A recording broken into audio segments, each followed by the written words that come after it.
back. You're watching part 2 of the political stock exchange. I want to focus now on Maharashtra. This is a crucial battleground state because if the BJP and the Shiv Sena were to fight separately, it really makes the Modi re-election very complicated, because while Devendra Fadnavis has been able to lead the power in local elections and in by-polls, if the Shiv Sena is separate, it does make Maharashtra a very tricky battleground state. So what's the mood like amongst the voters of Maharashtra? We're focusing now on the central government. I'll take you through first responses to the question, who do people in Maharashtra, according to the political stock exchange tracker, want as India's next Prime Minister? In September, October 2018, when this question was last asked by us, 47% of the respondents said they wanted Prime Minister Modi in the saddle once again. Now that number has gone up to 48. So it's by and large holding firm, an increase of only 1%. On the issue of whether they wanted Rahul Gandhi as India's next Prime Minister, his approval ratings are down from 31 to 29. So 2% fall for Rahul Gandhi, a 1% increase for Narendra Modi. That's the overall picture, a big gap between the both of them. Let's now come to the next question. What do they think about the performance of the central government? Are they satisfied with the Modi Sarkar? The response in October 2018 was 43%. That's now gone up to 45%. So 2% increase in favor of the NDA. How many people are dissatisfied? That number is up from 31 to 33. So 2% increase in the number of people who are dissatisfied. Those who think it's average is down from 23% to 20%. So that's really the overall picture. The level of satisfaction up 2% in the last 3 months. But so is the level of dissatisfaction. Who do people in Maharashtra want as the state's next chief minister? Devendra Fadnavis's popularity, unfortunately for Fadnavis, is down from 39% to 37%.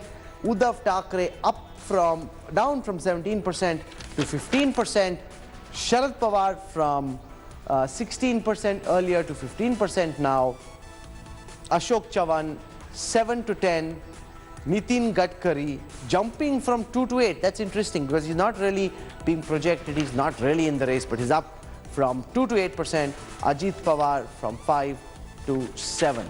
So that's the overall picture. He's 7% now. Very fragmented, reflecting also the kind of politics we're seeing in Maharashtra at this time. What do people think about the performance of the state government of Maharashtra? Do they like the Fadnavis Sarkar? 37% respondents in our last PSC tracker said yes. That number is now up to 41%. So 4% increase in the popularity of the state government. The level of dissatisfaction up from 32 to 34. And those who think the government is average coming down from 28 to 20. So let's now start talking to our guest. Sahil Joshi is our Western India editor. He's joining us on this broadcast. We still have Amit Malviya with us. We have Sanjay Jha of the Congress Party. And we've got Sanjay Kumar of CSDS and Sandeep Shastri with us on this broadcast as well. I want to go across first to Sahil Joshi. Sahil, the level of satisfaction of both the central and the state governments is going up. That's interesting because usually one would think that anti-incumbency would build, but even though it's not very substantial, but a 2%, 4% increase in 3 months shows that the government in Maharashtra is not seen as being on the wrong track. Of course, Rahul, definitely. One of the reasons I can see definitely is because Maharashtra is a highly urbanized state, nearly 42% urban voters in Maharashtra, and there is quite an urban push by the BJP government here in Maharashtra as well as the centre, especially with respect to the infrastructure projects, which are not only started a year back but also are running in a full swing, especially if we talk about things like metro in Mumbai, Pune, Nagpur. At the same time, the Samruddhi Highway, the government has started acquiring the land, paid the farmers despite opposition from the alliance partner Shiv Sena. It's on the right track from Mumbai to Nagpur. It's a big project for Maharashtra. So these kind of things definitely improves the rating. But what is really interesting, as I can see right now, is the disapprove ratings of Devendra Fadnavis as a chief minister has gone down. That is something which is really serious for the BJP at this point of time, because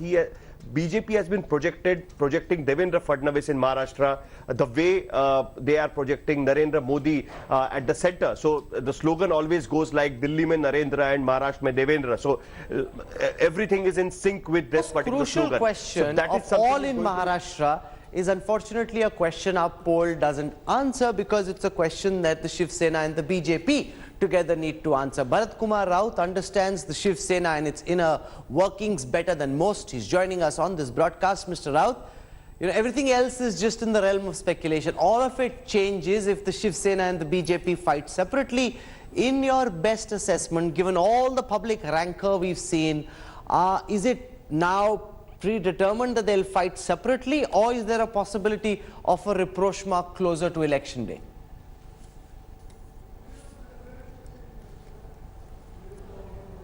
Let me first clarify that I am not speaking on behalf of Shiva Sena. I am not betting for Shiva Sena. I have been invited as an independent journalist. Absolutely. So I will doing my analysis from that point of view. Now, Shiva Sena has been the oldest friend of BJP ever since the inception of BJP. Shiva Sena has been with the party, and they have contested many elections together. Barring the last assembly election, these two parties have always been together. Having said that, let me also clarify that from 2014, the relations between Shiva Sena and BJP are strained, and therefore I would always describe them as estranged bedfellows. Their divorce has not happened, but for all practical purpose they are separated. But they are together because of the glue of power that has kept them together. Now Shiva Sena feels that during into 2014, the Lok Sabha elections, Shiva Sena was with BJP. However, 6 months later, when the assembly elections happened, BJP royally ditched Shiva Sena and left them in lower on the eve of the election. That has gone very badly among Shiva Senics and the leaders rank and file. Okay, Amit Malviya, So respond to this. If The divorce papers may not have been signed yet, but the estranged partners already sleeping in different rooms. This marriage is as good as doomed, and there's no way you can revive it before the Lok Sabha. And if that's the case, then Maharashtra just became very tricky for the BJP. Well, Rahul, I think the proof of the pudding is in the eating. The Shiv Sena is part of the central government in Delhi. It is part of the Maharashtra government in the state, and in several assemblies and municipal corporations where we had to come together, we are together in an alliance. Now, there is obviously bound to be certain exchange of comments and adverse reactions to certain situations. That's par for the course. But I don't think the divorce has happened yet, or the papers have been prepared. I don't think any of that has happened yet, and that's probably one of the reasons that you don't hear. But what we have here, Sandeep Shastri, Shastri, is a situation where one party is saying divorce is not happening, but the other partner in the relationship is saying khatam ho gaya. So, you know, the relationship is strong as long as both think the relationship is strong and alive.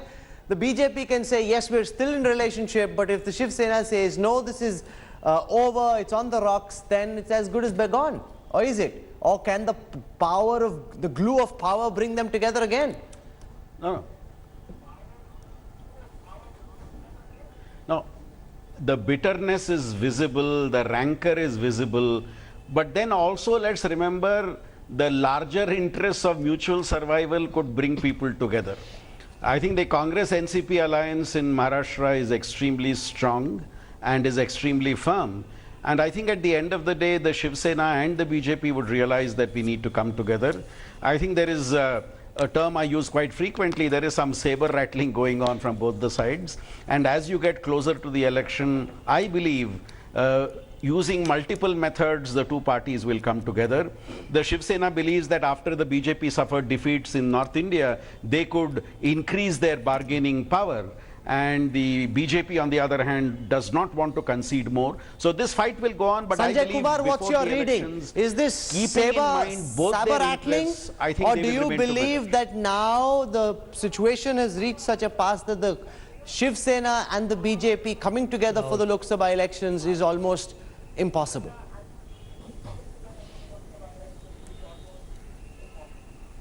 Rahul, as I said, 2019 election is going to be all about alliances.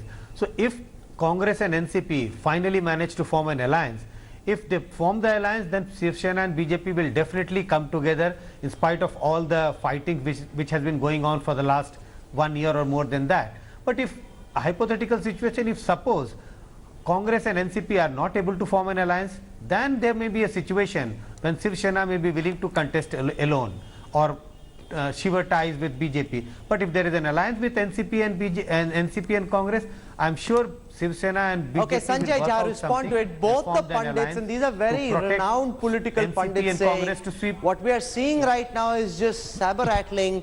When it comes to the key moment, the BJP and the Shiv Sena will find a way of consuming their egos and working together, because otherwise it's mutually assured destruction. Sanjay Jha. Once again, Rahul, for the benefit of Mr. Sanjay Kumar, the Congress NCP have already signed their arrangement. In fact, barring a few seats, the coalition is already at work. So I think our working arrangement has been done. As far as the Shiv Sena and the BJP is concerned, Rahul, I live in Mumbai. I can tell you that when Mr. Uddhav Thackeray echoes what Mr. Rahul Gandhi has been talking about Prime Minister Modi and Rafale scam, when Mr. Gandhi says Chaukidar chor hai, and Uddhav Thackeray backs that and says that's an absolutely legitimate, shall we say, acquisition, you can understand how frangible or fragile this arrangement is. But you're absolutely right. I mean, it's going to be an existential crisis for both the parties if they don't come together. And as far as the Congress and NCP are concerned, we have been doing very well in several polls, especially in rural Maharashtra. And I do believe, even when I look at Mumbai today, I mean, people are saying if Devendra Fadnavis can't even manage Mumbai traffic, what is going to run Maharashtra? So I think Bharat there's going to be Raut, I a want you to bigger, respond to significant change Amit in the Malviya offing. saying there is no Maharashtra, by the way, is the divorce second paper that's largest being state. signed. There's a after bit of Uttar Pradesh with unhappiness. 48 It will seats. get resolved. Both the pundits, Sandeep Shastri and Sanjay Kumar, both feeling that this is the Shiv Sena trying to flex its muscles, trying to extract, like the Lok Jan Shakti party did in Bihar, a better deal for itself, which was also seen with Janata Dal United, pull more out of the BJP, but in the end they'll stay together. So they'll keep upping the ante, make it seem as if they're gone, but in the end they'll stay in the relationship. Bharat Raut. I don't think that could be the result. What I think is that now Shiva Sena has played a very, very vital game, and that is a very shrewd game. Shiva Sena wants to go with, though they are not admitting publicly, they want to go with BJP. BJP is more eager for the alliance. This is because BJP is looking at the national picture, and in national picture they cannot afford to lose even a single seat in Maharashtra from the last tally. In that case, now BJP wants to go with Shiva Sena, but Shiva Sena has a proviso. What Shiva Sena, I think, internally has been telling them that if you hold Lok Sabha and Assembly elections together, that is in April, May, then only we will go with you, because last time they feel that they are ditched by BJP. Actually, that was not the case, but because the elections happened at the stipulated time. But that is the feeling of Shiva Sena, that if we do friendship with the BJP only for Lok Sabha, after the Lok Sabha, they will not be calculated in their overall picture for Maharashtra Assembly. They fear, Therefore, Amit Shiva Sena Malviya, is that playing BJP very apna kaam cautiously, nikal legi and then they will dump say the Shiv that, Sena at the altar. They're saying if you want an alliance, both the Assembly and the Lok Sabha must be part of the same package. Ye nahi ki jab apna kaam hai to karaya, and then you say thank you Shiv Sena. You know, Rahul, in 2014, the BJP had 282 seats, yet all the pre-poll alliance, including the Shiv Sena, were part of the government. There was no going back on our word. And the Prime Minister has said that we would rather have a government with all our allies in it, irrespective of the numbers that we get. That's point number one. Point number two, the NCP was formed on the question of Sonia Gandhi's Italian origin. If the NCP and Congress can come together to ensure their survival, then there is no reason why the BJP and Shiv Sena, which are ideologically compatible, will not come together. I can imagine that the Congress wants to feel that they have a chance in Maharashtra, but unfortunately for them, it is not going to happen. And the people people of Maharashtra in the last 4 years have constantly pushed the Congress and NCP down to the 3rd and the 4th position. The BJP and the Shiv Sena have led the local body elections, the municipal, the Gram Panchayat election, the Mumbai Municipal Corporation and the Assembly election. I think it's about time the Congress woke up, smelled the Sahil coffee Joshi, and final realized words that in they're on the fringe Maharashtra. of Will Maharashtra Uddhav politics. and Devendra Fadnavis fight on the same ticket, or will this be a terrible battle with both sides having to bleed? You know, there is a biggest difference between why the problems are between Shiv Sena and BJP and why there are no problems between Congress and NCP. For the simple reason is because the Congress and NCP alliance is on the basis of the practical thinking of the politics and the current situation in Maharashtra. Whereas the Shiv Sena most of the time is living in the past glory. They are still in the mode that they are the big brother in Maharashtra and they should get the due respect which they always feel that they are not getting. Now they have crossed this line. The way every day the Shiv Sena chief, not only the Samna editorial, but also Shiv Sena chief Uddhav Thackeray is targeting the BJP, it will be very difficult for them to explain the voters that why now they are having an alliance, why they are contesting elections together.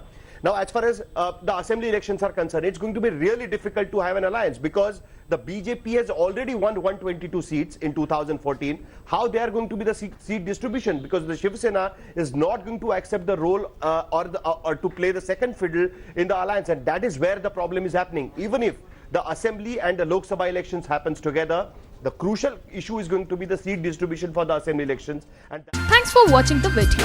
For more such news and updates, please like, share and subscribe to India Today. Also check out our other great videos from our channel. We know you will love to.